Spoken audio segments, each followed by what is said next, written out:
चीनी की कीमतों में मुसलसल गिरावट का सिलसिला जारी है और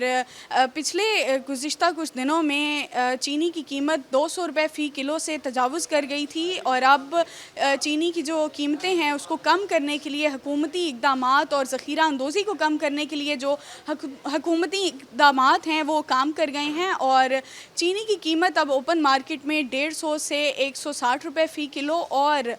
यूटिलिटी स्टोर्स पे 187 रुपये फ़ी किलो में मिल रही है। और अगर बात की जाए जो लोग इनकम सपोर्ट प्रोग्राम में रजिस्टर्ड हैं उनके लिए चीनी 101 रुपये फ़ी किलो में मिल रही है। मेरे साथ इस हवाले से बात करने के लिए कुछ शहरी मौजूद हैं, इनसे जानेंगे कि चीनी की कीमतों में कमी लाई गई, इस हवाले से क्या कहेंगे? जनरल स्टोर में तो चीनी वैसे गैप थी, बाज़ारों में 180 या 200 रुपये तक करार थी, मिलती नहीं 200-250 तक बराबर। हुकूमत की मेहरबानी अब आगे भी थोड़ा सा रिलीफ दें और जनरल स्टोर में आने लग गई है, 147 रुपये में कुछ आने लग गई है, और भी रिलीफ दें। जैसे चीनी है, घी है, आटा है,